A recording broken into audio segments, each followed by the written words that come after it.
Se puede compartir. Ah,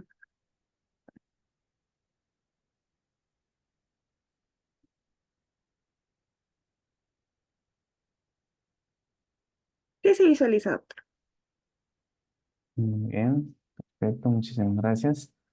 Bien, buenas noches con todos los presentes. Agradecido pues por la cordial invitación para hablar sobre un tema muy relevante porque recordemos que hace un par de años existió una suerte de modificaciones a este ámbito importante del derecho procesal, que son el tema de los medios impugnatorios. Recordemos que a través de los medios impugnatorios, justamente nosotros podemos cuestionar y de alguna manera exigir la revisión de determinadas actuaciones procesales de los juzgadores. ¿Ya? Entonces, la idea es en esta sesión que podamos revisar aquellos aspectos básicos, fundamentales, que nos ayuden a comprender todo este ámbito extenso de los medios impugnatorios. ¿Ya? Y este es el contenido temático. Vamos a abordar estos medios impugnatorios, vamos a revisar un poco la clasificación y nos vamos a centrar sobre todo en los recursos, que son pues una especie de esta categoría genérica que es los medios impugnatorios. Bien, cuando estamos hablando de los medios impugnatorios, recordemos que tenemos que ubicarnos justamente en el desarrollo procedimental de un proceso en general. Recordemos que un proceso en general, por ejemplo, el más común, que es el proceso de conocimiento, va a tener la siguiente estructuración procedimental. Que está dada principalmente por las siguientes fases, ¿no? Recordemos que se inicia un proceso judicial con una demanda. Esa demanda pasa a un periodo de calificación. Si la calificación es positiva, estaremos ante la emisión de un auto admisorio, mediante el cual justamente se admite a trámite la demanda. Luego pasaremos a una fase de emplazamiento, esto es la notificación al demandado con el contenido de la demanda y los demás recaudos. Luego tendremos que este demandado va a tener un plazo, ¿no? Para que uno pueda formular la contestación de la demanda.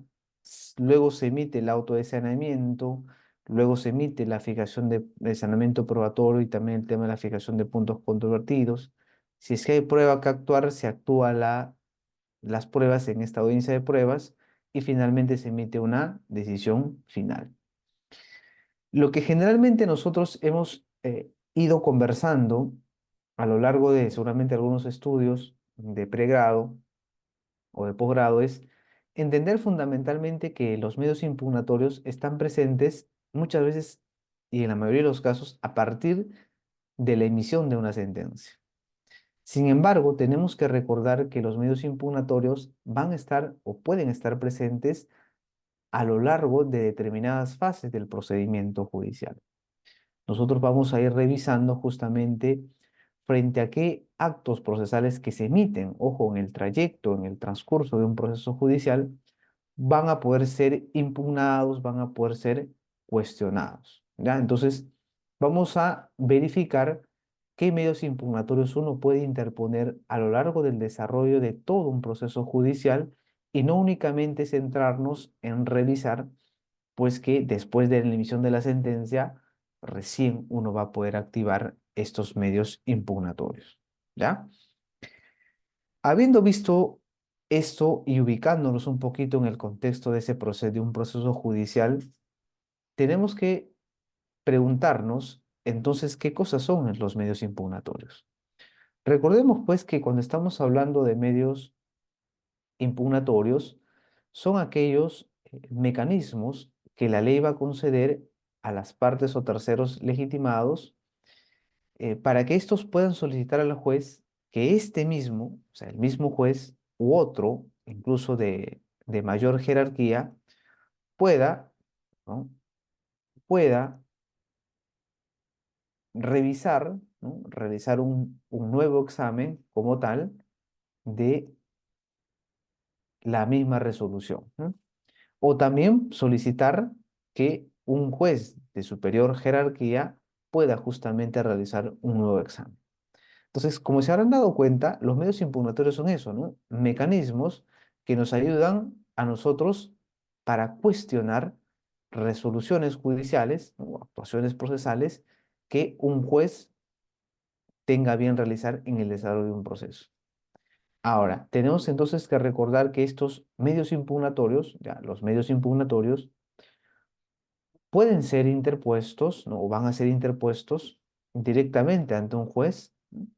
¿Para qué? Para que solicitándole, para que este mismo juez pueda revisar lo que ha hecho, o si no, solicitar que otro juez de superior jerarquía pueda revisar esa decisión, ¿ya? Entonces, también podemos entender que los medios impugnatorios son mecanismos procesales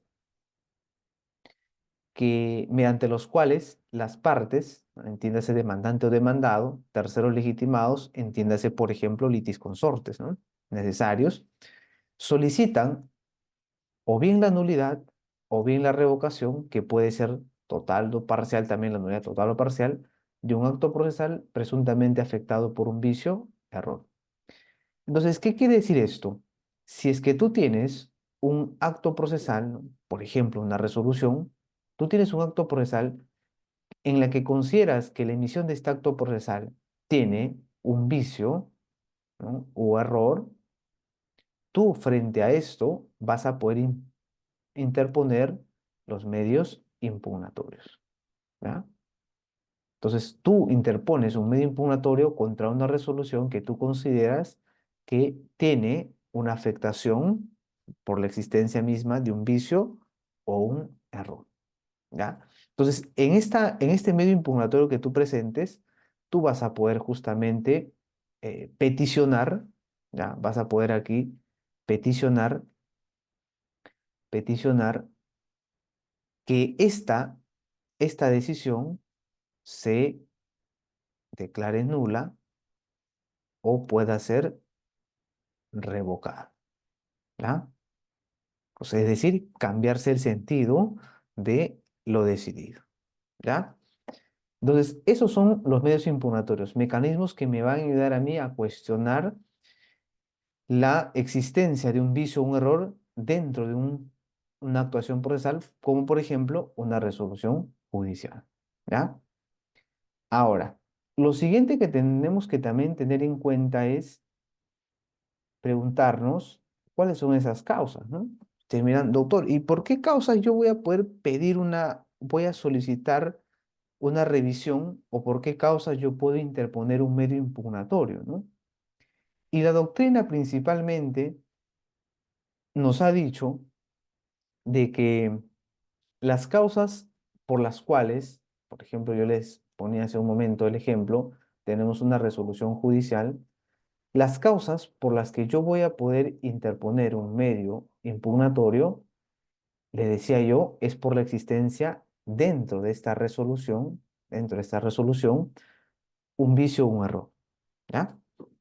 Ahora, por lo tanto, las causas que me van a ayudar a mí a poder plantear y a poder cuestionar y decir, en esta resolución, en esta actuación, existe un vicio, es justamente que se trate de un vicio injudicando o un vicio improcedente. Doctor, ¿qué es un vicio injudicando, no?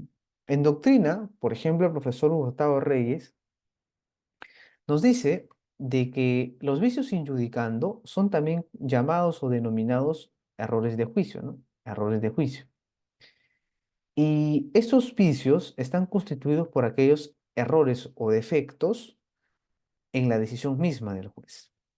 ¿Y por qué se producen estos vicios o errores o defectos dentro de la resolución? Porque se va a ocasionar o originar por una aplicación de la ley material sustantiva de forma indebida o incorrecta.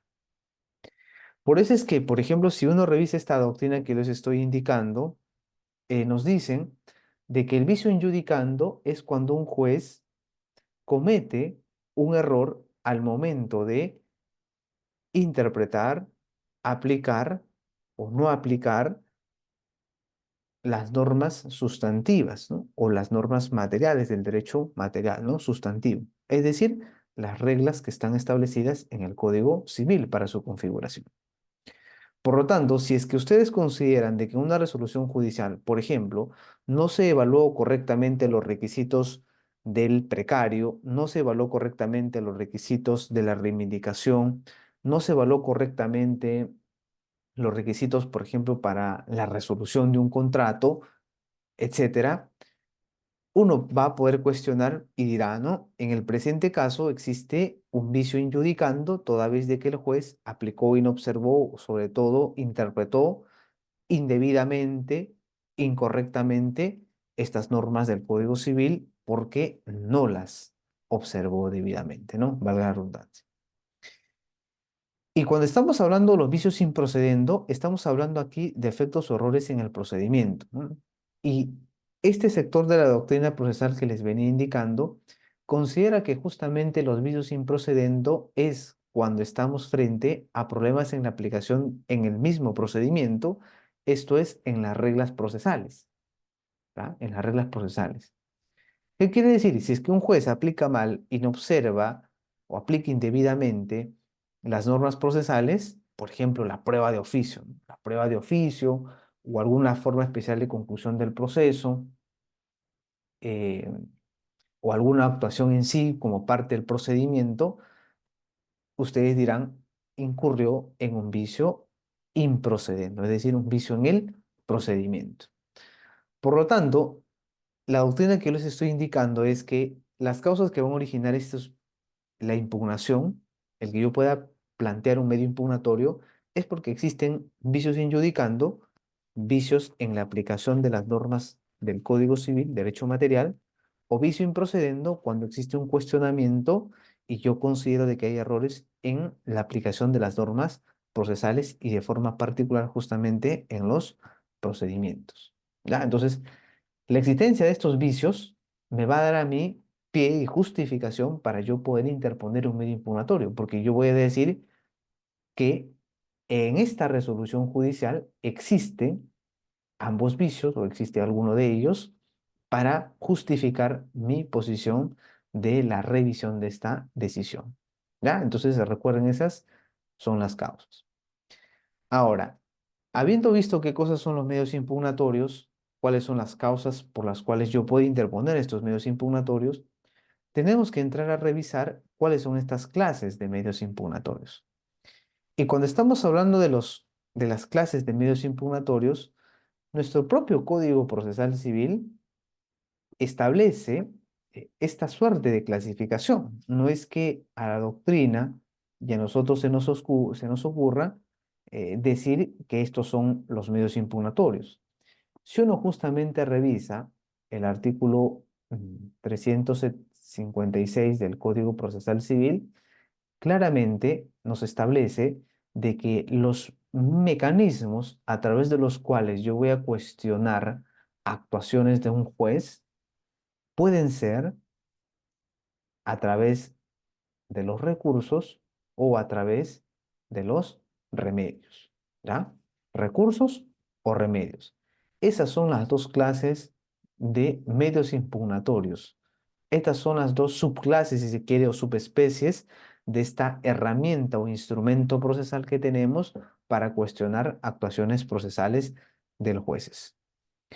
En cuanto a los recursos, y uno también si justamente revisa, y les repito, no es que se nos esté ocurriendo a nosotros o a la doctrina indicar esto, si uno revisa este artículo 356, te establece claramente de que estamos frente a los recursos cuando tenemos a mecanismos destinados o son mecanismos destinados a atacar actos procesales contenidos en resoluciones judiciales.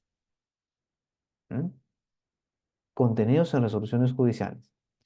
Dice, así los recursos pueden formarse como si se considera agraviado con una resolución o parte de ella para que luego hacerles un nuevo justamente examen.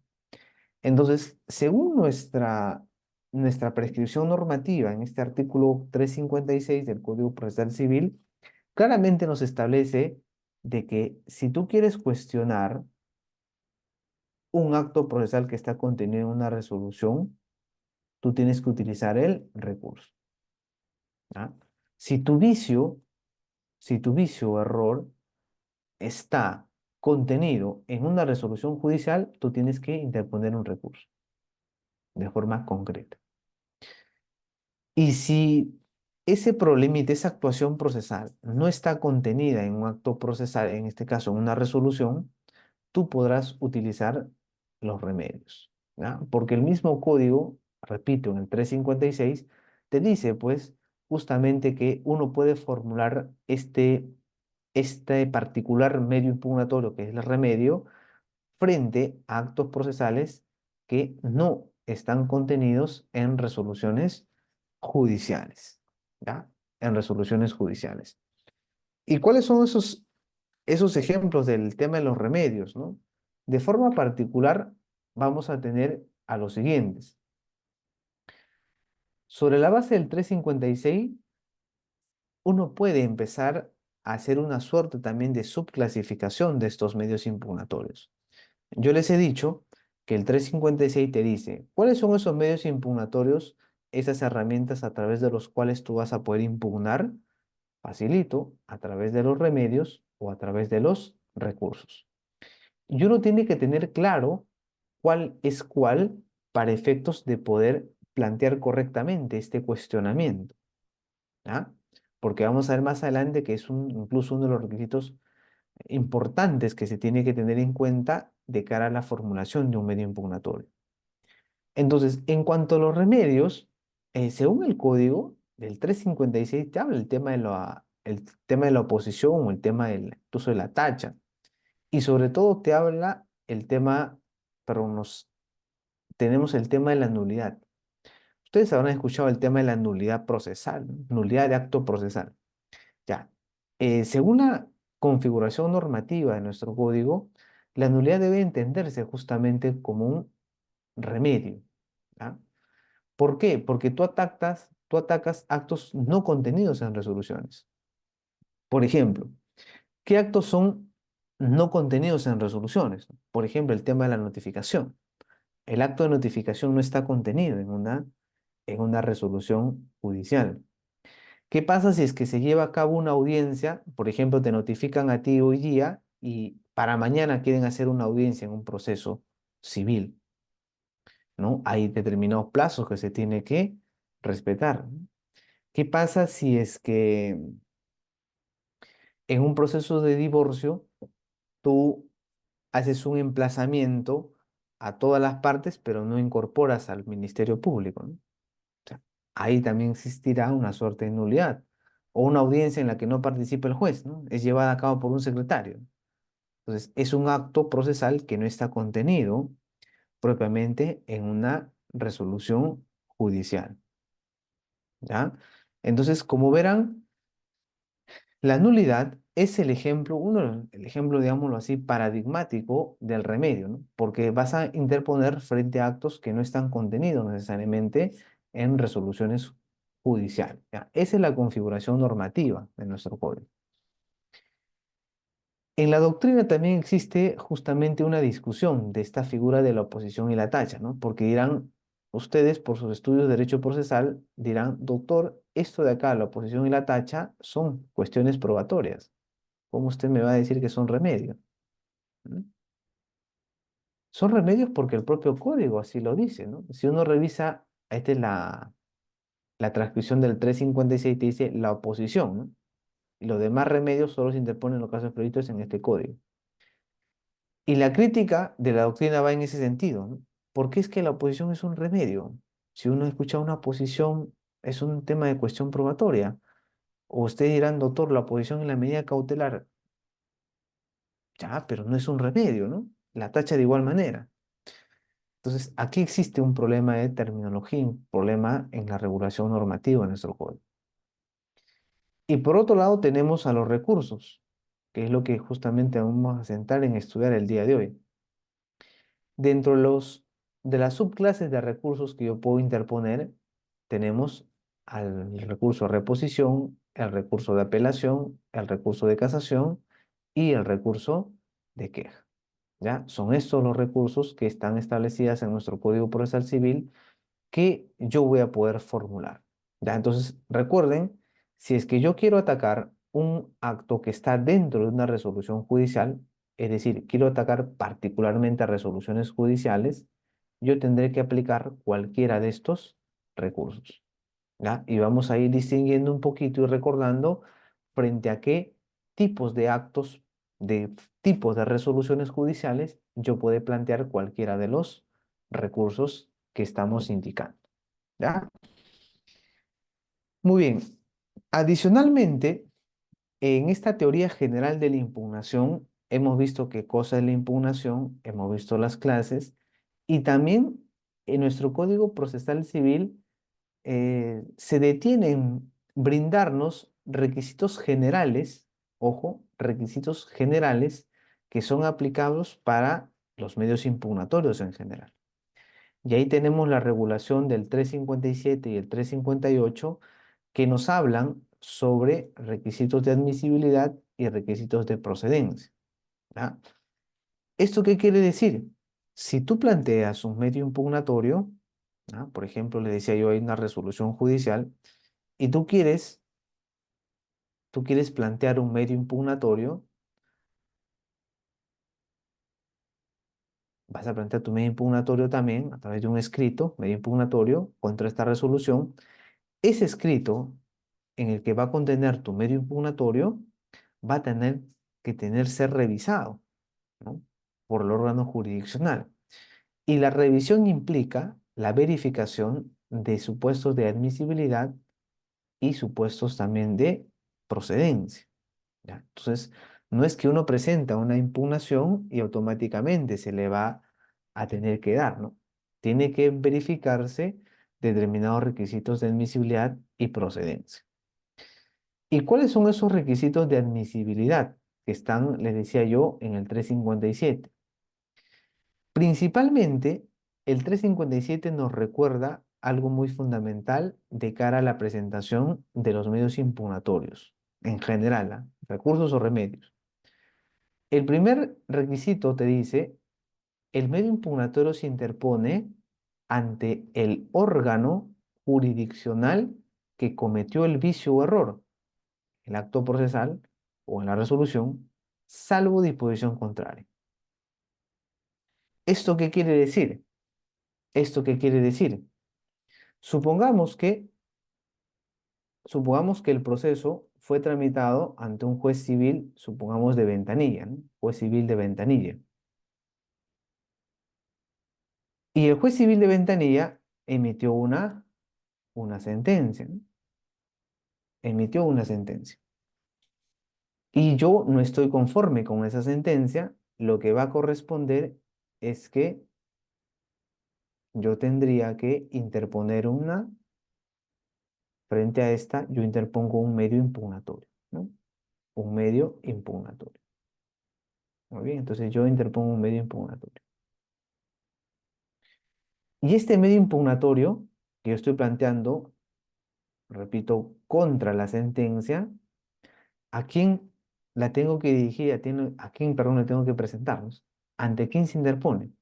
La voy a interponer ante el órgano jurisdiccional que cometió ese vicio de error. ¿Por qué? Porque recuerden, yo interpongo medios impugnatorios contra esta sentencia porque las causas ya les he dicho, porque yo considero que esta sentencia tiene un vicio o error. Listo. Entonces, si yo estoy con este medio impugnatorio cuestionando y diciendo, esta sentencia del juez de Ventanilla tiene errores, tengo que interponer este medio impugnatorio frente justamente ante el juez que emitió esta sentencia. ¿Quién emitió esta sentencia? El juez de Ventanilla. Entonces, esa es la primera regla de admisibilidad. El medio impugnatorio se interpone ante el juez que emitió el acto que tú estás cuestionando. Salvo disposición legal contraria, ¿no? Y justamente ahí les he colocado el artículo 403 del Código Procesal Civil que establece una excepción a esta regla de admisibilidad, ¿ya? En el artículo 403, que vamos a ver un poco más adelante, vamos a tener en cuenta que este artículo te establece una excepción a esa regla de que los procesos de los medios impugnatorios, perdón, se interponen ante el juez que cometió el error o vicio. ¿Por qué? Porque el 403 te regula el tema de la queja. Y la queja se interpone no ante el juez, sino ante el superior de ese juez. ¿Ya?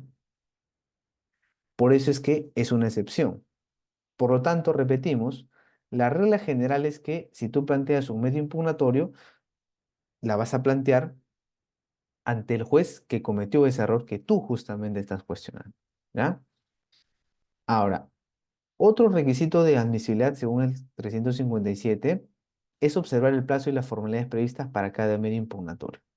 ¿Y esto por qué? Porque cada medio impugnatorio va a tener formalidades específicas y también plazos específicos. Entonces vamos a ver que es distinto plantear los plazos para un recurso de apelación, un recurso de casación, un recurso de reposición. Hay formalidades también un tanto distintas. Entonces tengo que yo tener en cuenta también estas formalidades y plazos que son estrictamente para cada medio impugnatorio. ¿Ya? Entonces, estos son los dos requisitos de admisibilidad en general para los medios impugnatorios. Ahora, ¿y cuáles son los requisitos de procedencia? En cuanto a los requisitos de procedencia, tenemos que el artículo 358 nos dice, todo medio impugnatorio tiene que contener la fundamentación del pedido, es decir, identificar el agravio y el error. Por lo tanto, cuando tú planteas en tu escrito, un medio impugnatorio, tú tendrás que indicar cuál es el error, ¿no? Y cuál es tu agravio, ¿no? Y obviamente fundamentar ellos, ¿tá? Fundamentar ellos. ¿Por qué? Porque justamente yo les decía hace unos momentos, ¿no? ¿Por qué tú impugnas? Porque tú consideras que ha habido un vicio, un error en esa decisión judicial, en esa resolución, en ese acto procesal. Por eso es que un requisito de procedencia es que tú tienes que fundamentar la existencia de ese vicio, de ese error, y también tendrás que fundamentar cuál es el agravio, ¿no? ¿Qué perjuicio te está ocasionando la emisión de esa resolución judicial? El segundo requisito es el tema de la legitimidad, ¿no?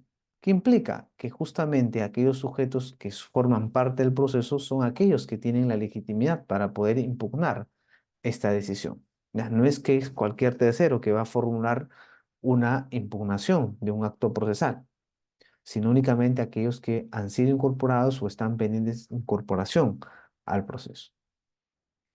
Y el tercer requisito es algo muy importante, aunque es criticable también, que nos habla de la adecuación. ¿Y qué cosa será la adecuación? La adecuación implica tener en cuenta la correspondencia que debe de existir entre el acto impugnado y el medio impugnatorio. ¿Y esto por qué? Porque yo le decía, el acto impugnado, por ejemplo, es una resolución judicial. Listo. Yo tendré que tener en cuenta los tipos o clases de resoluciones judiciales, ¿no? ¿Esto qué quiere decir? Que para yo interponer un medio impugnatorio, también tengo que recordar cuáles son las clases de actos procesales. ¿Por qué? Porque para cada acto procesal, en este caso resolución judicial, se tiene un específico medio impugnatorio. Entonces, recordemos que las resoluciones judiciales o las clases de resoluciones judiciales pueden ser decretos, autos o sentencias, ¿no? Listo. Entonces, si yo planteo un medio impugnatorio, en este caso un recurso contra una resolución judicial, yo tendré que identificar, ¿esta resolución judicial es un decreto, es un auto o es una sentencia? ¿Y esto por qué es importante? Porque es importante identificar o saber cuál qué tipo de resolución judicial es, porque yo les decía que para cada tipo de resolución judicial va a haber un específico medio impugnatorio, en este caso un recurso. No es que los medios impugnatorios o los recursos se plantean por plantear frente a cualquier tipo de resolución judicial. Cada resolución judicial, tipo de resolución judicial, tiene un específico medio impugnatorio, en este caso un específico recurso, ¿ya? Eso implica la adecuación. Tú únicamente tienes que plantear recursos frente a los actos que estos va a tener que atacar, ¿ya? Si tú planteas, por ejemplo, un recurso de casación frente a un decreto, eso es algo imposible, ¿no? No estás utilizando, no estás observando esta exigencia de adecuación. Por lo tanto, recuerden, el medio impugnatorio que ustedes seleccionen tiene que guardar correspondencia con la naturaleza del acto que impugnas, es decir, con el tipo de resolución. Ahora, esta situación es discutible a nivel de la doctrina. ¿Por qué? Porque les decía que, eh, si bien es cierto, estamos en un Estado constitucional de derecho, implica el acceso abierto de la justicia a todos los justiciables, ¿sí? Y ustedes habrán escuchado, sobre todo en el ámbito del derecho administrativo, existe esta suerte de flexibilidad, ¿no? Si tú te equivocas, formulas una petición, ya normal, el órgano lo adecúa, ¿no? O sea, lo tramita de forma correcta. Basta que tú lo presentes y si te equivocaste, bueno, él le da el trámite que corresponde. Pero en el ámbito del derecho, en el ámbito del proceso civil, sobre todo en los medios impugnatorios, esto no es así. ¿Por qué? Porque si uno revisa el 358 te establece como un requisito de procedencia que tú únicamente interpongas medios impugnatorios en función del tipo de acto procesal, del tipo de resolución. Si tú te equivocas, te podrán rechazar, ¿ya? Acá no existe que el juez va a arreglar, te va a decir, ya voy a adecuarlo, ¿no? Te equivocaste y ya. No, por eso es que eso se critica bajo la regulación actual.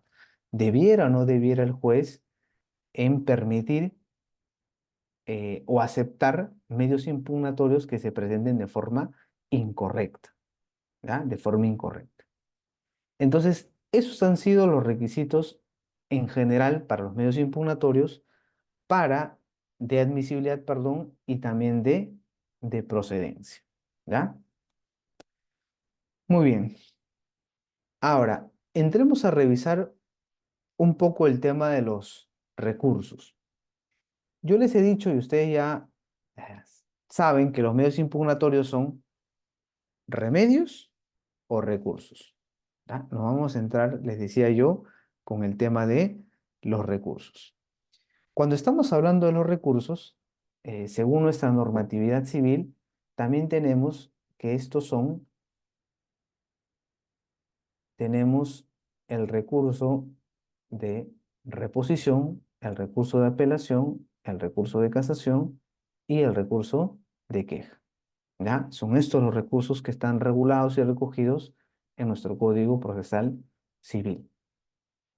Entonces, yo tengo que tener esto clarísimo porque cada recurso va a proceder frente a determinada resolución. ¿Por qué? Porque recuerden, los recursos se interponen, doctores y doctoras, contra resoluciones judiciales, ¿no? Actos contenidos en resoluciones judiciales. Entonces, si yo voy a plantear un recurso que procede contra resoluciones judiciales, yo tengo que recordar cuáles son las resoluciones, o las clases de resoluciones judiciales. Yo les he dicho son decretos, son autos, son sentencias, ¿ya? Entonces, eso también lo tengo que tener claro. Los recursos de autor proceden contra actos contenidos en resoluciones judiciales. O sea, si yo quiero atacar una resolución judicial, tengo que pensar, ah, ya, recursos. Listo. Si ya sé que voy a atacar a través de los recursos, yo tendré que recordar, a ver, ¿qué tipo de resolución judicial tenemos al frente? ¿Es un decreto, es un auto o es una sentencia? Luego de haber identificado eso, recién yo paso a ver cuál de ellos voy a utilizar, ¿ya? ¿Cuál de ellos voy a utilizar?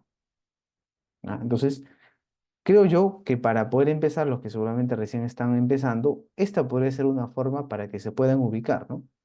Primero decido. ¿Qué medio impugnatorio voy a plantear? ¿Un recurso o un remedio? Eso va a estar en función del acto que yo voy a cuestionar. Si el acto es una resolución judicial, ya, diré, tengo que plantear un recurso. Muy bien. Entonces, para identificar qué tipo de recursos, yo tendré que nuevamente regresar y verificar qué tipo, qué clase de resolución voy a atacar. Si es un decreto, si es un auto o es una sentencia. Recién si he definido cuál de ellos voy a atacar o de qué se trata, recién voy a poder luego identificar cuál de ellos voy a utilizar. ¿Ya? ¿Cuál de ellos voy a tener que utilizar? Y vamos a ir revisando lo siguiente. Por lo tanto, si tenemos el acto de impugnación, que es los recursos, el recurso que va a presentar la parte puede ser reposición, apelación, casación o queja. Y aquí ya les voy adelantando frente a qué tipo de resolución vas a tener que interponer este recurso, cualquiera de esos recursos. ¿Cómo así? Si tu recurso, el que vas a plantear, va a ser un recurso de reposición, tú tienes que plantearlo frente a decretos, ¿no? A decretos. Si yo quiero plantear una apelación, tendré que plantearla frente a autos o sentencias. Y si yo quiero plantear una casación, tendré que plantearlo frente a autos que ponen fin al proceso o a sentencias de segunda instancia, ¿no? Expedidos por un órgano superior, segunda instancia. Y si yo quiero interponer una queja, tendré que interponerlo frente a una resolución que ha declarado, es un auto que declara inadmisible o improcedente el recurso de apelación o de casación. Entonces, por eso le decía yo, tenemos que tener claro qué tipo de resolución o acá lo pone, clase de resolución se trate para yo decidir cuál recurso voy a plantear. Porque para cada acto procesal, para cada tipo de resolución, existe un particular recurso, ¿ya? Y esto tiene que guardar conformidad y concordancia, porque recuerden que el código a mí me exige la adecuación del recurso con el acto procesal con cuestión, del acto procesal con el recurso que yo voy a utilizar, ¿ya? Entonces tengan muy presente esta situación. Ahora, vamos a entrar a revisar de forma muy particular cada uno de estos recursos para tener una idea clara de esta situación. El recurso de reposición. Ya, vamos a ver cada uno de estos recursos, ¿ya? El recurso de reposición. ¿Qué cosa será el recurso de reposición? Vean, el recurso de reposición es un recurso, dice, ordinario, ¿no? Es no devolutivo y horizontal. Y ahorita vamos a explicar por qué es no devolutivo y horizontal. Dice que se interpone solamente contra los decretos, pero ¿para qué? Para que el mismo órgano jurisdiccional que lo expidió lo revoque. O sea, lo revise, lo reexamine. Ajá, por lo tanto, verificando eso, tenemos que el recurso de reposición procede únicamente, dice, contra decretos. Nada más contra decretos. Yo no planteo reposición contra autos, yo no planteo reposición contra sentencias, únicamente planteo reposición contra decretos. Tengo el plazo de 3 días para interponer este recurso de reposición. Evidentemente es de conocida, ¿no? De notificada el decreto. El trámite. ¿Cuál es el trámite? Se interpone ante el juez, ante el mismo juez, y va a resolver el mismo juez. Por eso es que les decía yo que es un recurso no devolutivo y horizontal. ¿Por qué no devolutivo? Porque no va a ningún lado ese recurso. El recurso lo resuelve el mismo juez, ¿ya? Y el auto que resuelve ese recurso es inimpugnable. Entonces, ¿cómo podría ser esta situación? Así, supongamos que en el ejemplo que venía indicando, el juez de Ventanilla emite un decreto, ¿no? El juez de Ventanilla emite un decreto. Yo no estoy conforme con este decreto ¿ya? No estoy conforme con este decreto, lo que yo tendré que plantear es el recurso de reposición, ¿no? Planteo recurso de reposición. Muy bien, tengo planteado mi recurso de reposición. Y este recurso de reposición, eh, les decía yo, las reglas generales es que se interpone frente al juez que expidió la resolución que yo digo que tiene un vicio. Si el juez de civil de Ventanilla emitió el decreto, ¿ya? Yo tendré que plantear el recurso de reposición ante el mismo juez, es decir, ante el juez civil de Ventanilla. ¿Y quién va a resolver ese recurso de reposición? Pues ese mismo juez. El juez civil de Ventanilla no manda el expediente al superior, no lo manda a ningún lado. Él mismo lo revisa y él mismo lo resuelve. ¿Ya? Esa es la característica de el recurso de reposición. Repito, se interpone ante el mismo juez que expide esa resolución, en este caso el decreto, y es el mismo juez quien va a resolver. Por eso es que es no devolutivo, porque no es que lo devuelve a nadie, a nadie se lo da y a nadie lo devuelve. Él mismo se ocupa de todo, ¿ya? Él mismo se ocupa de todo. Y si el juez civil de Ventanilla, ¿no?, te rechaza y te dice no procede tu reposición, pues ese auto es inimpugnable. Tú no puedes cuestionar lo que ha resuelto el juez en la reposición, ¿no? Tu reposición. Por lo tanto, si el juez civil te rechaza tu reposición, ¿puedes apelar? Ya, no puedes apelar. Ahí se acabó todo, ¿ya? Esa es la particularidad del recurso de reposición. Procede contra decretos, se interpone ante el mismo juez lo resuelve y lo que resuelve el juez, tú no lo puedes cuestionar nuevamente, tú no lo puedes apelar. Es inimpugnable. Es decir, no procede en frente a ellos ningún medio impugnatorio. ¿Ya? Entonces, ese es el tema de la reposición. Ahora, vamos con el recurso de apelación. El recurso de apelación es un medio impugnatorio, claro que sí, es ordinario, dice, y vertical, ¿ya?, que se interpone por quien se considera agraviado con una resolución judicial, ya sea un auto o una sentencia, que adolece de un vicio u error y está dirigida a qué. ¿Qué buscas tú con el recurso de apelación? Buscas que un superior, en este caso el superior jerárquico del juez, pueda revisar esa decisión y, de ser el caso, pueda anular o revocar esa resolución. ¿Ya? Ya sea emitiendo justamente otra resolución u ordenando que el mismo juez vuelva a hacer una nueva resolución. ¿Ya? Si dicta otra resolución, ahí estamos hablando de que el juez puede revocar o puede confirmar. Si hablamos de que dice que el juez va a ordenar que emita una nueva resolución, es cuando el juez de segunda instancia ha dicho nulo a la sentencia y el juez tiene que volver a emitir otra sentencia del juez de primera instancia. Entonces, el recurso de apelación es eso. En el recurso de apelación, según la normatividad, lo que se busca es que el superior jerárquico examine la resolución. Por lo tanto, si es una resolución que tú consideras que tiene que ser examinada, planteas justamente una apelación. Pero, doctor, ¿contra qué resolución? Únicamente contra autos y sentencias. Por eso es importante que nosotros recordemos la clasificación de la resolución judicial, ¿no? La resolución judicial pueden ser decretos, autos o sentencias. Entonces, la apelación va a proceder únicamente contra autos y sentencias, ¿no?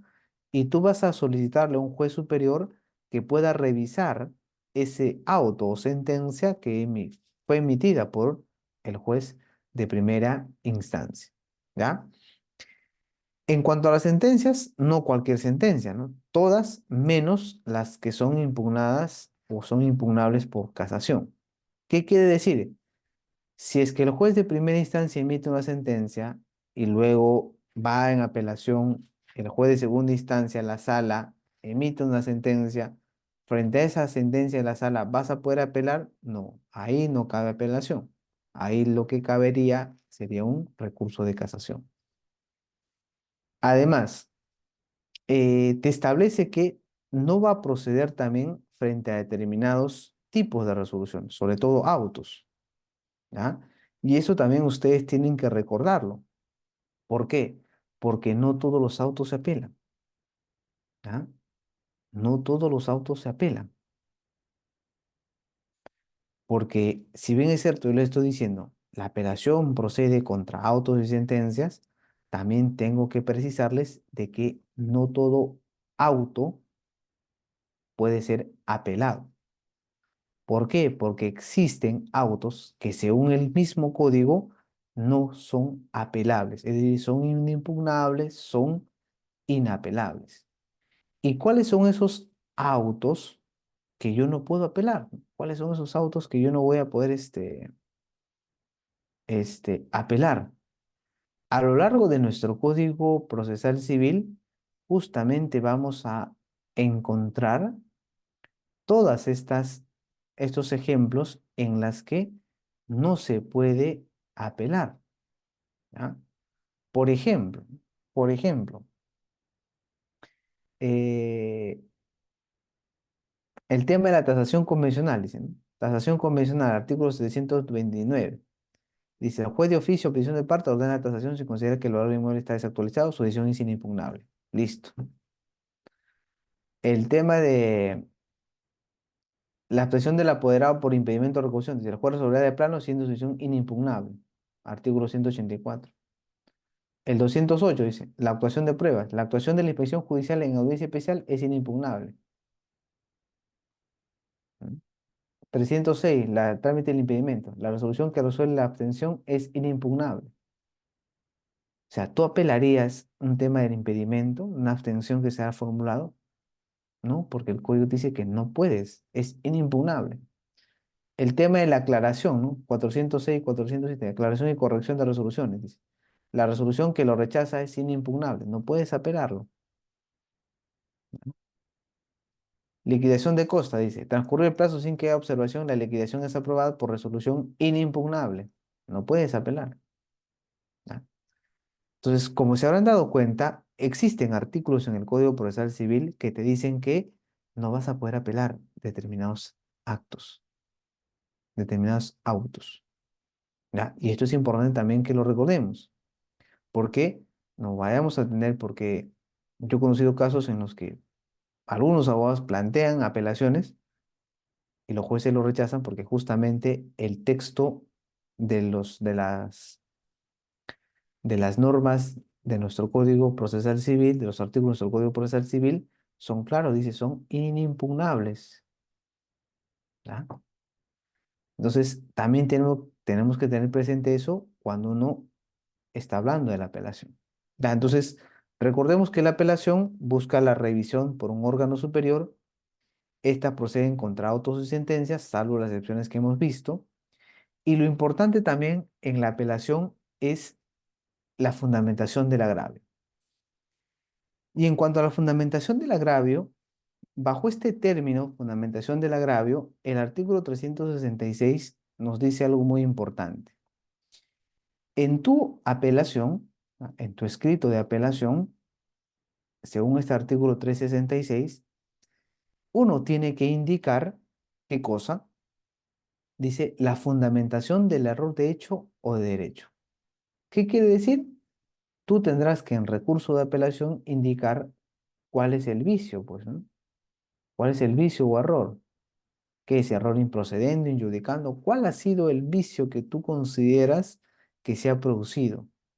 Doctor, si se produjo una inaplicación incorrecta de la ley, se produjo una observancia de un artículo, se aplicó de forma indebida, no se valoró algún medio probatorio específico, no se pronunció sobre este hecho. Entonces, tú tendrás que indicar ese vicio o error dentro del recurso de apelación, ¿ya? ¿Qué más? También el recurso de apelación dice que tendrás que precisar la naturaleza del agravio. ¿Qué quiere decir? Tendrás que responder la pregunta ¿en qué te afecta? Entonces, es importante que en el recurso de apelación uno ponga en un subtítulo, si es posible, naturaleza del agravio. Y aquí tendrás que explicar en qué te afecta esa decisión judicial. Algunos dicen, por ejemplo, la profesora Ariano, la mejor procesalista del Perú, nos dice de que el término precisión de la naturaleza del agravio es algo obvio, ¿no? Si es que tú eres demandado y declaran fundada la demanda, o sea, no te va a perjudicar, es obvio que te va a afectar, ¿no?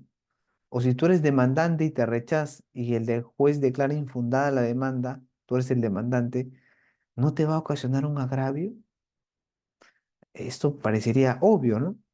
Pero el código establece como una exigencia que tú en el recurso de apelación tengas que indicar y explicar en qué te afecta, ¿ya?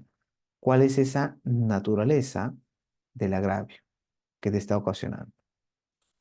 Ahora, en cuanto a la naturaleza del agravio, eh, por esa suerte de incertidumbre de qué cosa uno debe de colocar, a veces en muchas ocasiones solamente se coloca de que te produjo el agravio en el aspecto patrimonial, pues te está quitando, no te está permitiendo, amparando tu derecho de propiedad, no sé si es un caso de reivindicación, o si es un tema de indemnización, dirás, no me está dejando percibir el monto que corresponde porque una decisión es arbitraria, afecta a mis derechos, a una debida motivación, a un proceso justo, ¿no? Con las debidas garantías. Entonces, esa es la indicación de la naturaleza del agravio. Entonces, tendrás que ser puntual, concreto, en qué te afecta, ¿no? ¿Cuál es la lesión a tus derechos que se están produciendo con esa resolución que tú estás impugnando, que tú estás apelando? Y el tercer punto es la sustentación, dice sustentar la pretensión impugnatoria. Esto que estoy colocando textualmente lo dice el 366, no me lo estoy inventando. Y la doctrina se pregunta justamente, ¿y qué cosa es sustentar la pretensión impugnatoria? ¿Hará referencia a la pretensión? Algún sector dice que sí, ¿no? ¿Por qué? Porque en tu apelación también tendrás que indicar cuál es tu pretensión, ¿no? ¿Cuál es tu pretensión concreta? ¿Y esto por qué? Porque ustedes recuerden, por las clases de teoría general del proceso, la pretensión procesal se clasifica o se subdivide, los elementos son el tema del petitum y la causa petendi, ¿no? El petitum es, el petitum es el pedido concreto, es el peditorio que tú realizas, ¿no? Peditorio. Y la causa petendi, según una doctrina mayoritaria, está conformada por los fundamentos de hecho y también conformada por los fundamentos de derecho, ¿sí? Entonces, esa es la estructura de una pretensión procesal. Y si aplicamos eso mismo para el ámbito de la pretensión impugnatoria, diremos que evidentemente toda apelación tendrá que tener un petitorio, ¿no? Y mi petitorio será, señor juez, solicito que se revoque la decisión. O tendremos o pediremos la nulidad de la decisión, de la sentencia o del auto. Ya, entonces, también tendré que indicar evidentemente, ¿no? Cuáles son los fundamentos, ¿no? La fundamentación que yo le decía, ¿no? Por eso es que algún sector dice que este término de sustentar la pretensión impugnatoria implica, pues, recordar la estructuración de una pretensión procesal y cumplir y verificar si es que se produce en esos términos, ¿no? Si es que hay un petitorio concreto, claro, y si es que hay una fundamentación concreta y clara de la existencia del vicio, error y la naturaleza jurídica, la naturaleza del agravio, perdón. Entonces, recapitulando, para hacer un recurso de apelación, recordemos que sigue la misma suerte de las formalidades del 130 para cualquier otro escrito, ¿no? Nosotros vamos a tener pues nuestro expediente, el especialista, ¿no? La sumilla, ¿no? El cuaderno, ¿no? El escrito, ¿no? La sumilla, ¿no? Interpongo apelación ante el juez quien cometió el vicio, ¿no? En el ejemplo, juez civil de Ventanilla. ¿Cuál es tu petitorio? Mi petitorio es que este, interpongo recurso de apelación, ¿no? A ver, disculpen un momentito, voy a cargar mi laptop.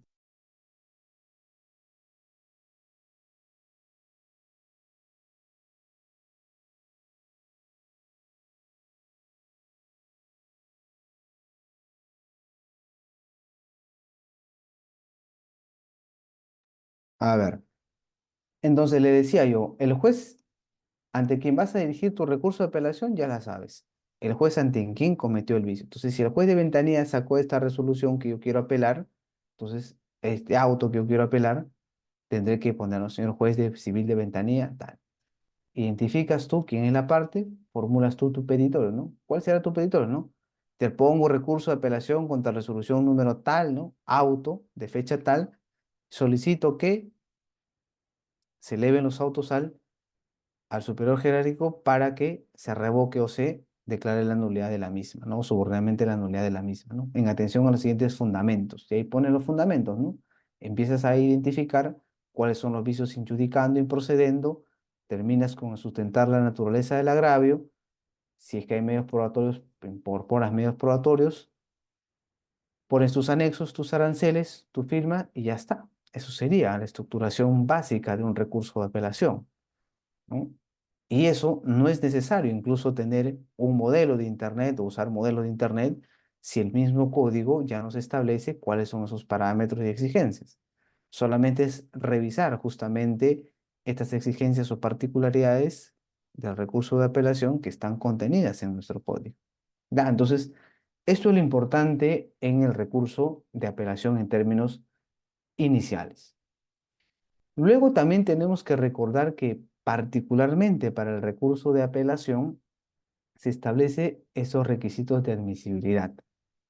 Dentro de los requisitos de admisibilidad, que son similares a los requisitos en general que les explicaba hace rato, dice, se interpone ante el juez que expidió la resolución que se impugna.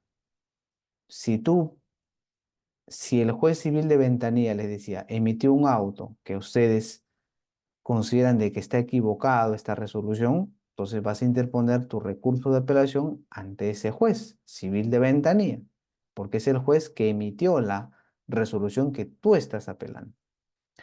Luego dice, se interpone dentro del plazo legal, también vamos a revisar cuál es el plazo legal para cada tipo de resolución judicial.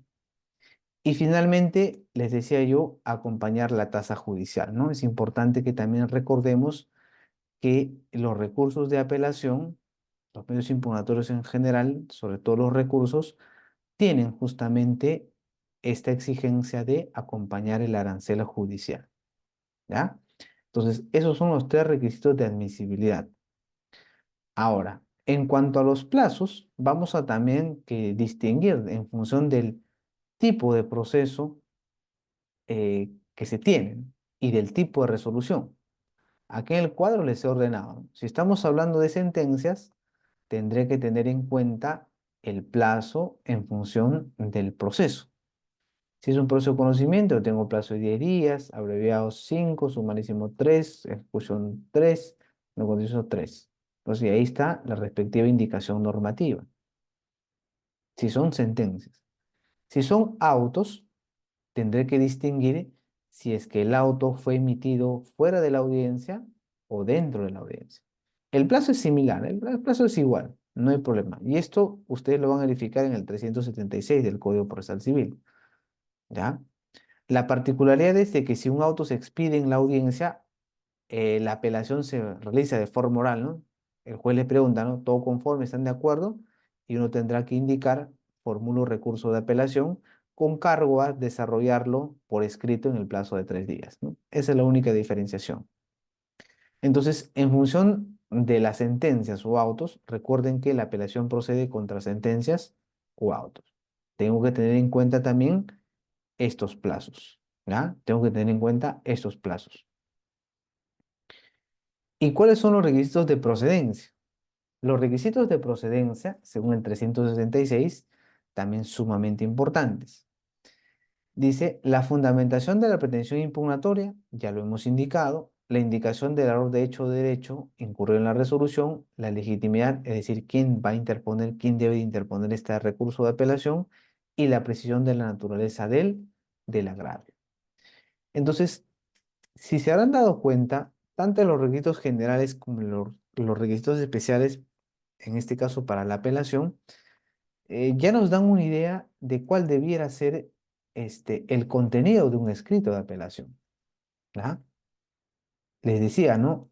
Las generales, ¿no? Expediente escrito, especialista, la asumí, interpongo recurso de apelación, el juez ante quién lo tengo que presentar, ante el que expidió la resolución. Tendré que identificarme yo, el apelante, ¿no? Tendré que formular un petitorio, ¿no? Tendré que hacer una fundamentación. En la fundamentación tendré que identificar cuál es el error de hecho o derecho de la misma resolución. Yo tendré que indicar, yo soy legitimado, yo soy demandante, demandado, un tercero legitimado. Y tendré que indicar la naturaleza del agravio. Y listo, ¿no? Adjunto mi arancel, firmo y lo presento. Entonces, el 366, también 65 que hemos visto, ya nos establecen los requisitos de admisibilidad y procedencia que me van a ayudar para yo poder formular correctamente el recurso de apelación. ¿Ya? Entonces, los escritos que hagamos del recurso de apelación tienen que justamente contener estas exigencias. Ahora, eh, verificando justamente estas situaciones, le decía yo, tenemos que verificar que en algunos lugares adicionalmente se tienen en cuenta determinados requisitos, ¿no? Por ejemplo, ¿no? La cédula de notificación. Tendré que adjuntar la cédula de notificación o revisar cuándo me han notificado. Es importante.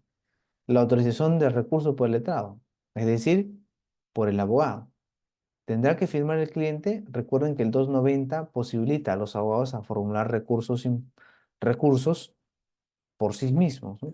No necesaria la firma del cliente, en este caso el demandante o el demandado.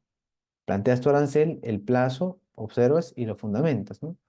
Por eso es que la apelación puede tener una calificación positiva, te dice inadmisible; si es negativo, evidentemente es inadmisible; si es positivo, dicen procedencia y te concede; y si es negativo, te deniega.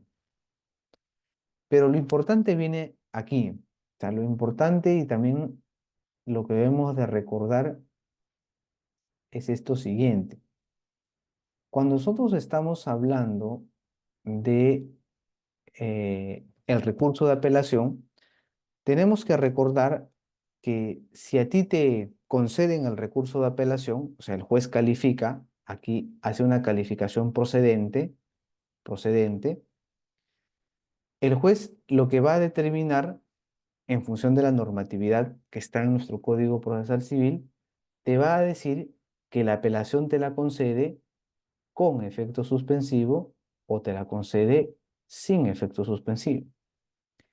¿Y qué quiere decir si te la concede sin efecto o te la concede con efecto suspensivo? Cuando estamos hablando de que la apelación, esa apelación que tú has planteado, el juez te la da, te acepta para que siga el trámite; no es que el juez de inmediato tal vez ya tiene la razón, para que continúe el trámite y lo pueda elevar al superior, te va a decir, te puede decir con efecto suspensivo. Si es que el juez te dice que te concede la apelación con efecto suspensivo, significa que la eficacia de la resolución, dice, queda suspendida hasta que resuelva el superior. Entonces, los efectos quedan suspendidos hasta que recién el superior pueda resolver. Por lo tanto, va a implicar, dice, que la resolución impugnada no se tiene que cumplir aún, es decir, no se ejecuta, no tiene todavía plenos efectos hasta que el órgano jurisdiccional resuelva definitivamente la apelación. ¿Qué quiere decir, por lo tanto? Si es que a ti te conceden una apelación con efecto suspensivo, significa que esa resolución no tiene efectos inmediatos todavía. O sea, van a suspenderse los efectos. ¿Hasta cuándo? Hasta que el superior resuelva definitivamente. Si el superior resuelve definitivamente, recién ahí ya va a tener que continuar, en este caso, la ejecución del proceso. Pero ¿qué pasa si es que el juez te concede y te dice sin efecto suspensivo? Si te dice sin efecto suspensivo, significa que la eficacia de la resolución se mantiene y viene produciendo sus efectos. Por lo tanto, implica que la resolución apelada sí tiene plena eficacia y debe cumplirse independientemente del recurso. ¿Qué quiere decir? Si te conceden sin efecto suspensivo, significa que esa resolución sigue teniendo efectos. Se puede cumplir, se puede ejecutar. No va a importar, no va a interesar que tú planteaste el recurso de apelación, ¿ya? El recurso va a seguir su trámite, puede seguir su trámite, ¿ya? No significa que el proceso va a quedar paralizado, se va a suspender, no. Como es sin efecto suspensivo, el trámite, el recurso de apelación sigue su trámite y el proceso va a continuar tramitándose también, ¿ya? Entonces, esa es la diferencia. Cuando te conceden una apelación con efecto, significa que la resolución no tiene efectos todavía definitivos, se suspende sus efectos hasta que el superior resuelva la apelación. Pero si te dan sin efecto suspensivo, significa que la resolución sí tiene efectos y no es necesario esperar a que resuelva el superior, ¿ya? Eso es independiente, ¿ya? Independiente. Entonces, esto es importante también que lo recuerden en el ámbito del recurso de apelación. Ahora, entonces, ¿cómo será, por lo tanto, en el tema de la apelación con efecto suspensivo? ¿No? Supongamos que se emite una sentencia, supongamos que se emite una sentencia, uno interpone un recurso de apelación entre el plazo legal, ¿no? Vamos, un 10 días, 5 días, 3 días, dependiendo de la vía procedimental, ¿no? En este caso, por su conocimiento. Uno interpone el recurso eh, de apelación, ¿no? Dentro del plazo uno interpone el recurso de apelación. El recurso de apelación pasa a un estadio de calificación, o sea, el juez, ¿no? El juez de primera instancia califica, ¿no? Lo eleva a segunda instancia. Segunda instancia también tiene la posibilidad de revisar y calificar. Luego se corre traslado por 10 días a la otra parte para que absuelva la apelación. Se señala vista de la causa, donde pueden informar oralmente y recién sale la sentencia de vista. Es decir, la sentencia de segunda instancia. ¿Ya? La sentencia de segunda instancia. ¿Ya? Entonces, eh, en estos casos, como estamos viendo, sería esta la tramitación con efecto suspensivo para el tema de procesos civiles únicamente. Ojo con lo que estoy diciendo, ¿ya? Porque en otros ordenamientos procesales existen otro tipo de reglamentación o particularidad. En este caso estamos hablando de procesos civiles. Entonces, si es con un efecto suspensivo, ¿no? Y este es el procedimiento, ¿ya? Se procede, va la redundancia, de esta manera y se sigue el trámite. Entonces, el trámite es puntual, ¿no? Uno plantea sale la sentencia, plantea un recurso de apelación, el juzgado lo califica, ante el mismo juzgado que emitió la sentencia, tú lo planteas, se eleva, la segunda instancia lo puede volver a calificar, te corren traslado a ti, corren traslado a la otra parte para que absuelvan la apelación, se convoca la vista de la causa, luego la causa queda al voto y segunda instancia emite la sentencia, ¿ya? Emite la sentencia. Entonces, esa es la situación con apelación con efecto suspensivo, ¿ya? Ahora, ¿cuál será la particularidad en los casos de sin efecto suspensivo? ¿Ya? Si se concede la apelación, dice concesión de la apelación sin efecto suspensivo, les decía yo, cuando se produce sin efecto suspensivo, la eficacia de la resolución se mantiene, la resolución tiene eficacias y debe de cumplirse inmediatamente sin importar el tema de la existencia de un recurso de apelación en este caso. Ahora, si te conceden la apelación sin efecto suspensivo, también existe otra particularidad que tenemos que tener en cuenta y recordar. Si me dan sin efecto suspensivo, me pueden decir a la vez es con la calidad de diferida o me pueden decir sin la calidad de diferida. ¿Y cuál es la diferenciación entonces? Si me dicen sin efecto suspensivo, me pueden decir también a su vez con la calidad de diferida o sin la calidad de diferida. Cuando te dicen con la calidad diferida, significa, dice, que el trámite es reservado por el juez de primera instancia para que sea resuelto más adelante con la sentencia que se celebrará en la instancia superior. Entonces, difiere el trámite de la apelación. Por eso dice, sin efecto suspensivo, sin la calidad de diferida. Y con, perdón, con la calidad de diferida. Entonces, si ustedes escuchan, me está concediendo sin efecto suspensivo. Es decir, de que no va a suspender evidentemente el proceso, ¿no? Va a continuar el proceso. Y me dice sin efecto suspensivo, con la calidad diferida, ya significa que el juez me dice que mi apelación se va a diferir para que sea resuelto más adelante con la sentencia que se emita. Pero cuando me dicen sin la calidad diferida, ahí sí. El trámite no es reservado y el juez de primera instancia lo tiene que elevar inmediatamente. Porque como dice, sin efecto suspensivo, tú planteas la apelación contra ese auto, lo que va a hacer el juez dice, ya, sin efecto suspensivo, el proceso va a continuar, sin la calidad diferida implica de que inmediatamente lo va a tener que subir al superior. ¿Cómo así? Veamos la siguiente explicación. La apelación dice con la calidad diferida. ¿Cómo es con la calidad diferida? Les decía yo, el superior resuelve conjuntamente la apelación del auto y la sentencia. ¿Qué es diferida con la calidad diferida? Supongamos que se emitió un auto, ¿no? Estamos ante el juez de primera instancia, uno formula la apelación contra ese auto y lo que va a hacer el juez es calificarla, ¿no? Te va a decir ya, te concedo la apelación sin efecto suspensivo y con la calidad de diferida.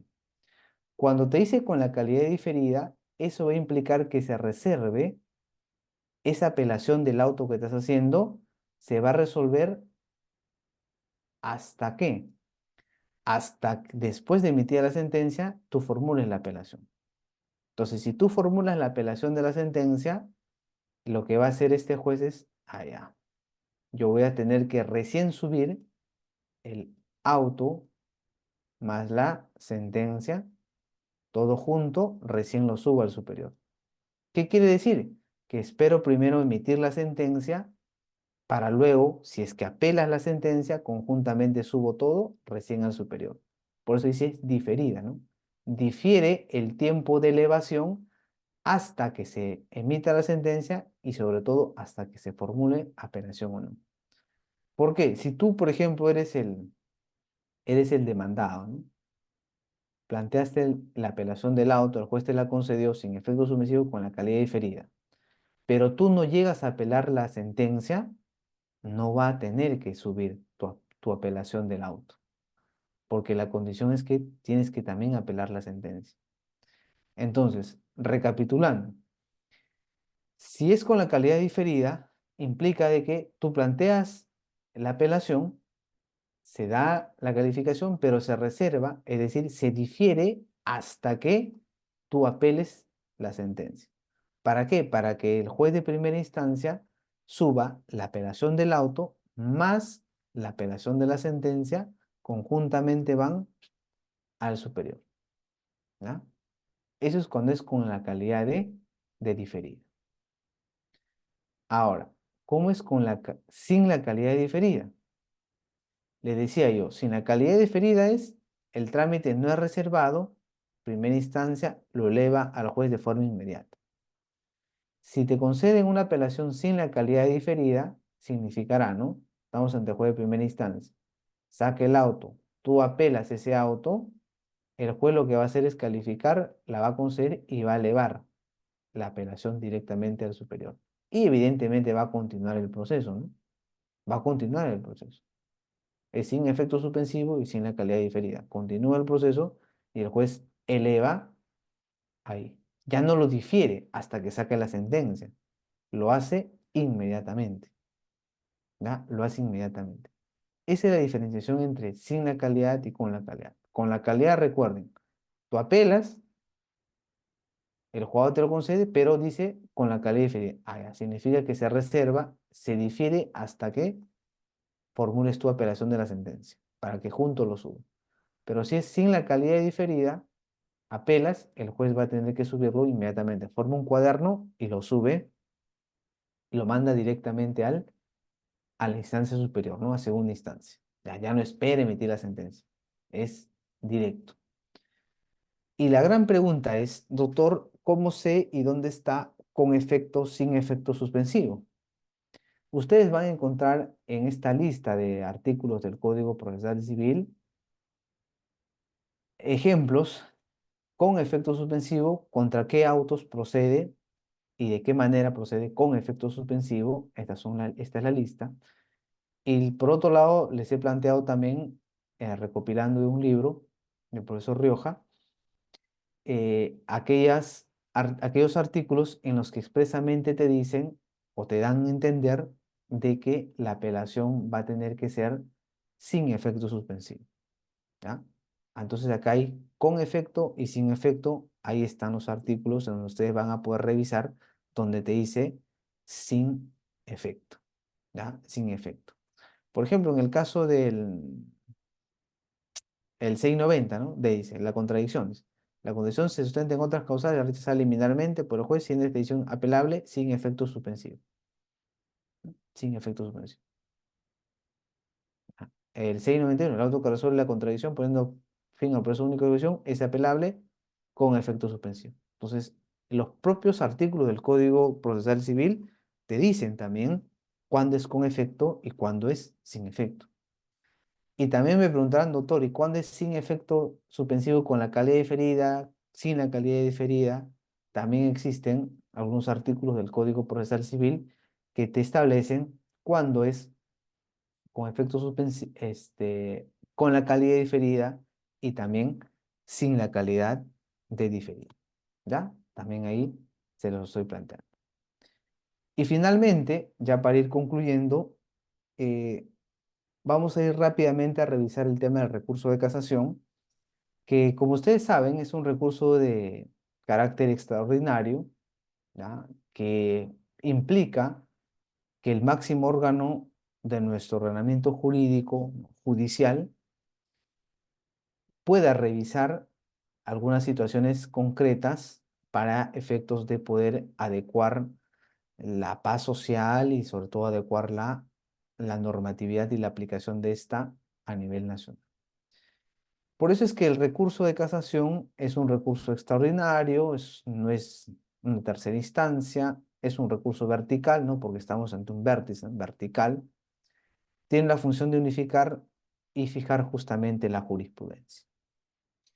Los fines, también importante recordar que los fines de la casación, según el 384, es que busca la adecuada aplicación del derecho objetivo al caso, aplicada, adecuada y correcta aplicación del derecho al caso concreto y también la uniformidad de la jurisprudencia, ¿no? Son dos finalidades que tenemos que recordar.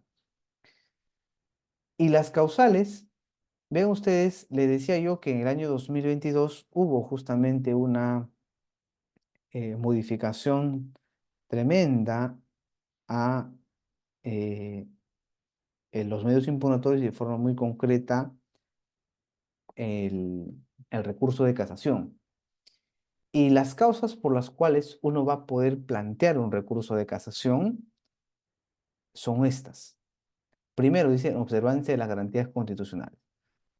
Si tú consideras que te han vulnerado el debido proceso, motivación, sobre todo el tema del debido proceso, ¿no? El tema de la valoración de la prueba, obviamente en criterios de lógica formal únicamente, el tema del derecho a la defensa, el derecho a la contradicción, uno puede. Eso es una causa para poder plantear un recurso de casación. ¿Qué más dice? Inobservancia de las normas de carácter procesal. Eso es lo que te decía, ¿no? Las normas, el error o vicio improcedente. O dice la indebida aplicación o errónea interpretación o falta de aplicación de la ley, ¿no? También. O sea, si te equivocas en aplicar la ley o hizo una indebida aplicación de la ley, una errónea interpretación, también es una causa para yo plantear recurso de casación. También la falta de motivación o manifiesta ilogicidad de la motivación. Entonces, como ustedes se habrán dado cuenta, existe una reconfiguración de las causales del recurso de casación, ¿ya? Y finalmente, el apartamiento de las decisiones vinculantes, es decir, sentencias vinculantes del Tribunal Constitucional o los plenos casatorios. Si es que uno incumple o se aparta o no la aplica correctamente, también va a ser una causal o es una causal, perdón, para plantear un recurso de casación. ¿Ya? Entonces, esas son las causales que están en el 388 del Código Procesal Civil. ¿Y cuáles son los requisitos? También tenemos requisitos de procedencia y requisitos de interposición. En cuanto a los requisitos de procedencia, es importante recordar que justamente esta reconfiguración de los requisitos y del recurso de casación, les decía yo, lo que ha buscado es tratar y evitar que los procesos en su mayoría puedan acceder o irse al tema de litigar entre la Corte Suprema, ¿no? Por eso es que se ha tratado de tener un filtro para aquellas decisiones que van a ser llevadas ante la Corte Suprema. Por eso es que dentro de los requisitos de procedencia tenemos que el recurso de casación únicamente procede contra sentencias y autos que son expedidas por las salas superiores, ¿no? Que ponen fin al proceso. ¿Ya? Y adicionalmente, ¿qué te ha dicho la normatividad? Te dice que uno va a plantear siempre en cuando este tipo de sentencias o autos, pero que tengan una discusión en las que se ventilen situaciones, en este caso pretensiones procesales, mayores a 500 URPs. Entonces, si tu pretensión es menos a 500 URPs, no podría ir vía recurso de casación, salvo que, dice, la pretensión sea inapreciable en dinero, ¿no? Entonces, un primer filtro que se ha establecido es este de acá, que se conoce como la suma gravámenes. Es decir, que aquellas pretensiones exclusivamente de gran cuantía son los que merecerían ir ante la Corte Suprema.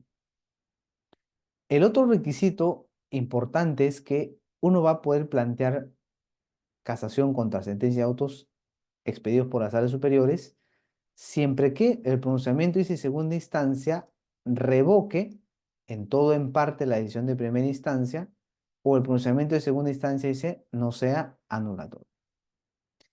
¿Qué implica este segundo requisito o segundo filtro? Este segundo filtro se llama el doble conforme. Como ustedes podrán leer, dice, el pronunciamiento de segunda instancia revoque en todo o en parte la decisión de primera instancia. Entonces, únicamente yo puedo plantear casación contra sentencias que tengan contenido de revocación, dice, pronunciamiento de una instancia, revoque en todo o en parte la decisión de primera instancia. ¿Por qué? ¿Qué pasa si confirmo? No. Entonces, si primera instancia, supongamos que el juez de primera instancia dijo eh, fundada y la sala dice infundada, ahí podría irme yo recurso de casación. Pero ¿qué pasa si es que juzgado me dice fundada, la segunda instancia confirma, ¿no? Confirma, y me dice también fundada, entonces yo no podré irme a recurso de casación, porque ese es doble conforme. Yo únicamente me voy si es que hay decisiones discordantes entre las instancias. Y también no me puedo ir, dice, si es que el pronunciamiento es anulatorio de segunda instancia. ¿Qué pasa si es que primera instancia dijo fundada y segunda instancia dice nulo? Nula la sentencia. Frente a esta decisión de segunda instancia que declaró la nulidad de la sentencia de primera instancia, tampoco yo puedo irme a recurso de casación. ¿Ya? Entonces es importante que también recordemos estos filtros para yo plantear recursos de casación. Y entre los requisitos en general para el recurso de casación tenemos que indicar pues evidentemente las causales separadas, ¿no? ¿Cuáles son esas causas? Estas de acá, ¿no? Que veamos. ¿Cuáles de estas causales, 5 causales, yo estoy invocando? ¿Ya? Es citar los preceptos legales que considere erróneamente aplicados y no, o sea, tengo que ser claro y preciso, ¿no? Señor juez, estoy cuestionando la indebida interpretación del artículo 350 del Código Civil. Tengo que citar correctamente. tengo que precisar también el fundamento, los fundamentos doctrinales que sustenten la pretensión, dice, ¿ya? ¿Y cuál es la aplicación que pretendo? ¿Cómo es que se debería de aplicar? Se interpone ante la sala superior que emitió la resolución impugnada. Eso es muy importante, ¿no? Entonces uno va a plantear el recurso de casación ante la sala, ¿no? Y la sala va a tener que revisar.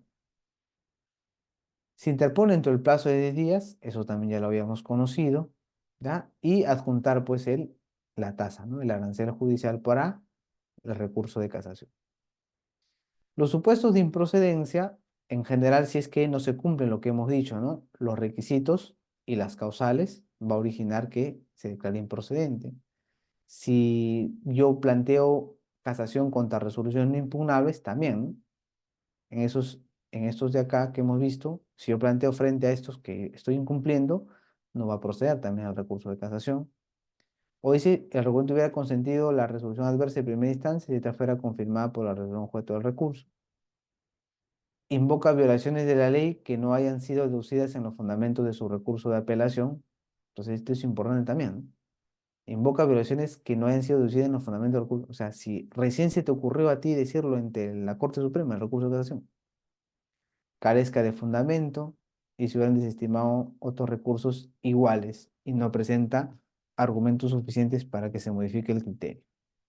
Entonces, esos son los supuestos de improcedencia también del recurso de casación.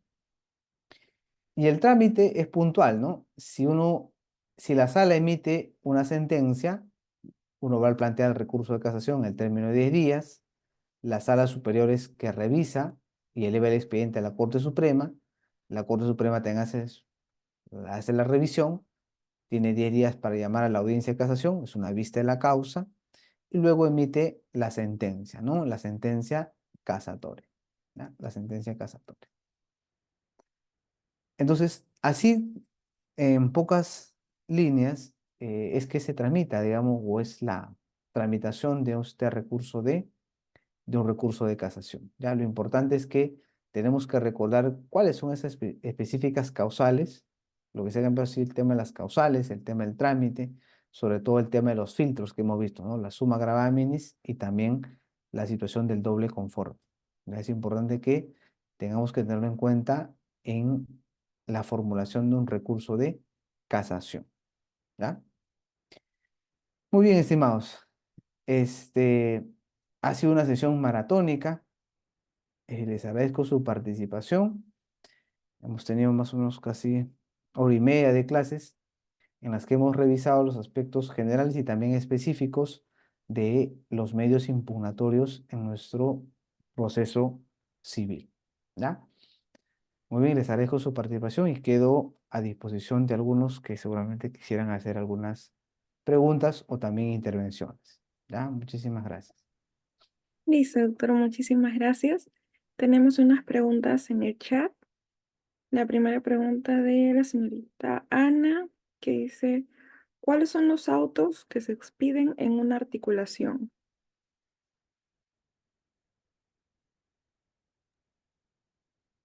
No entiendo a qué se refiere con articulación.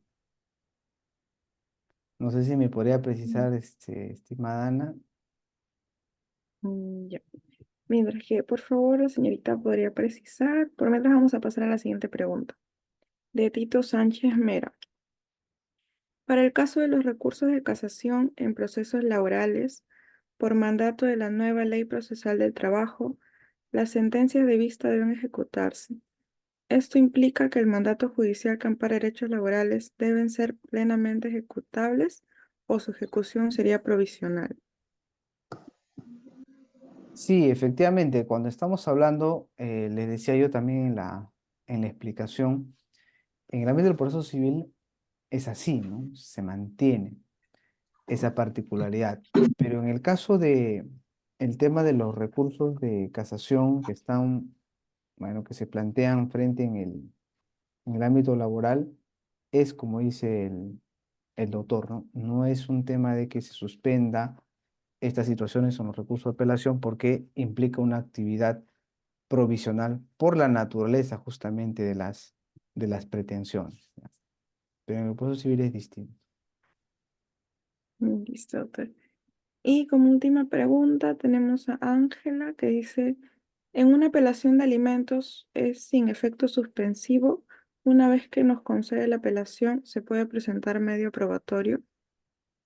Sí, en el caso de los alimentos, justamente sigue una suerte muy particular porque el tema es que no genera no es que si uno apela, no se va a dejar de percibir la pensión de alimentos, ¿ya? No va a dejar de percibirse. O sea, la pensión de alimentos sigue corriendo, o sea, los efectos de la sentencia siguen teniendo. Entonces, en el caso de las pensiones de alimentos, porque recuerden que la naturaleza de la pensión de alimentos es, digámoslo así, extraordinario, particular, es que no se va a proceder una suspensión directamente de la ejecución de la misma por la formulación de las apelaciones. ¿Se puede presentar medios probatorios? Sí, justamente existe un artículo en el caso de los medios impugnatorios, en el recurso de la apelación, que permite la presentación de medios probatorios en la presentación de la sentencia, ¿ya? Y eso justamente es una particularidad, está en el 374. Es una particularidad, ¿por qué? Porque si uno revisa este 364, te dice de que estos medios probatorios deben de estar vinculados o referidos a la ocurrencia de hechos relevantes, pero acaecidos después de haber concluido la etapa postulatoria, ¿no? Entonces, eso por ahí nos establece una limitación, porque lo que se hace es, a veces los demandados no contestan la demanda, son considerados rebeldes y en la apelación presentan los medios probatorios, ¿no? Y quieren que se considere eso como medios probatorios importantes para que se redefinan, ¿no?, una nueva situación jurídica, o en el caso de los alimentos, la nueva pensión de alimentos en función de esos medios probatorios. Pero el código, le decía yo, es claro, dice medios probatorios que han ocurrido después de la postulación del proceso. Entonces, eso querría decir de que después de que se formó la demanda o contestación de la demanda, después de ese periodo, si se hay nuevos probatorios, podrían ser incluidos para que el juez lo valore.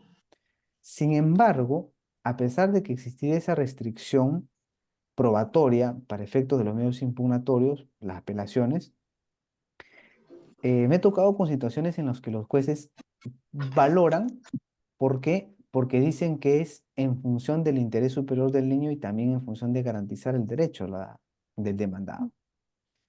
Porque, ¿qué pasaría si es que este demandado, supongamos que por X razones no presentó ningún medio probatorio, se llevó a cabo la audiencia y recién en la apelación se apersona y dice, ¿sabes qué? Yo tengo un informe médico que tengo cáncer terminal, ¿no? Entonces, en esa situación, el juez debiera, en la apelación, debiera de admitir o valorar ese informe que pudo ser presentado al momento en plazo de contestar la demanda o algún otro medio probatorio que indique una situación gravísima que tenga esta persona y que va a originar que se tenga en cuenta para la cuantificación de la pensión, porque recuerden que la pensión de alimentos tiene que regirse también bajo el principio de proporcionalidad, ¿no? En función de los ingresos y Ujú. también de las circunstancias particulares de este demanda. Entonces, a pesar de esa limitación, creo yo que en el caso va a depender de cada caso en concreto en flexibilizar estas restricciones probatorias en apelaciones que se presenten en esos casos de alimentos. Dice, doctor, el doctor Moreto García tiene una pregunta. A ver. Muchas gracias, muy buenas noches. Doctor, en el caso de un proceso de desalojo por incumplimiento de pago, resulta que el demandado apela y le aceptan la apelación sin efectos suspensivos, justo lo que acaba de exponer usted, sin efectos suspensivos. Entonces, pero, como usted dice, no se interrumpe el proceso, se continúa.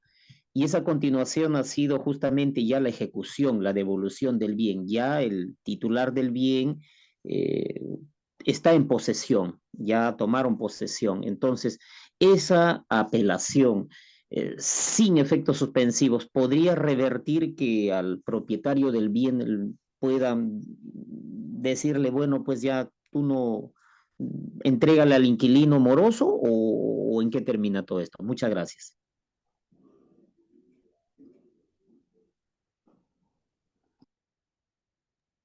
Muy bien, gracias por su pregunta. Interesante, interesante situación. Vean, en el caso de la demanda de desalojo, lo que se está aplicando y sobre todo lo que se está pretendiendo incluso aplicar a nivel de algunas propuestas es una especie de ejecución adelantada de los efectos de la sentencia. Y esto, bueno, particularmente tengo una preocupación y discordancia con esto, porque es cierto, los jueces pueden, eh, cuando determinan una apelación, te pueden decir sin efecto suspensivo, ¿no? Porque, ojo, la apelación de sentencia es con efecto suspensivo, ¿no?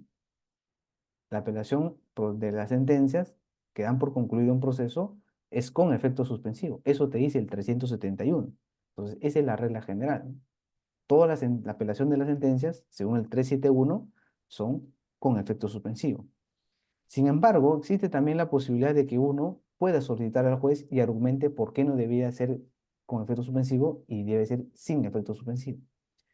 Y algunos dicen que se puede solicitar la ejecución provisional de la sentencia, ¿no? En esos casos, todo desalojo, ejecución provisional de la sentencia. Entonces se ejecuta hasta que resuelva el superior. Ahora, esa situación yo particularmente considero que no debía darse en la realidad acá peruana. ¿Por qué? Porque eso originaría, si yo lo he entendido más o menos bien, que si la otra parte gana el recurso de apelación, o sea, le quedan procedente y amparan su recurso de apelación, ¿qué implicaría? Que el otro tenga que devolverlo, ¿no? Regresarlo, ¿ya? Entonces, esa situación es particular para nuestro ordenamiento peruano. Mm. Por eso es que esa misma situación, si ustedes revisan el proyecto de reforma del Código Procesal Civil, que está publicado desde el año 2020, también se plantea eso mismo. Se plantea la suerte de ejecución anticipada de la sentencia y te dice si es que segunda instancia revierte esa situación, lo que va a ocasionar es que tenga que restituirse todos los efectos. ¿Qué quiere decir? Que el otro tendrá que devolver nuevamente el bien. Ahora, ¿y cuál es el fundamento de por qué se podría dar una ejecución provisional? Porque se entiende de que se presume de que el juez de primera instancia actuó correctamente, motivó, valoró y dio una decisión objetiva. Entonces, bajo esa presunción, se tendría que dar la ejecución de la sentencia, porque segunda instancia solamente está para revisar algún tipo de error puntual y concreto. Entonces, lo que justifican esta ejecución provisional de la sentencia, dicen eso, ¿no? Se presume de que el juez ya actuó, valoró y él es objetivo y ha hecho bien en su decisión. Por eso es que debe de ejecutarse esta misma. Ya si el superior dice que no, bueno, se tendrán que restituir los efectos de la sentencia en cuanto corresponda, ¿no? En este caso, la restitución del bien a favor del otro. Entonces, creo yo, doctor, y a propósito ya cerrando la respuesta, que en el caso particular que usted nos plantea, se pudo haber dado esta ejecución provisional de sentencia y si se revierte la situación a nivel de segunda instancia, tendría que restituirse los efectos. Listo, doctor. Muchísimas gracias por su ponencia. Agradecerle en nombre del portal jurídico al Diario del Abogado. Gracias por su clara disertación, muy completa. Asimismo, esperamos poder contar con su participación en futuros eventos. Muchísimas gracias, doctor. Muy bien, muchísimas gracias con todo. Hasta luego, que tengan buena noche. Hasta luego, buenas noches, doctor. Muchas gracias a todos los asistentes. Invitamos a todos a participar a seguir participando y acceder al certificado del Diplomado de Derecho Civil y Procesal Civil con un total de 240 horas académicas. Los que deseen pueden escribir al número 9078 45 864. Muchísimas gracias con todos.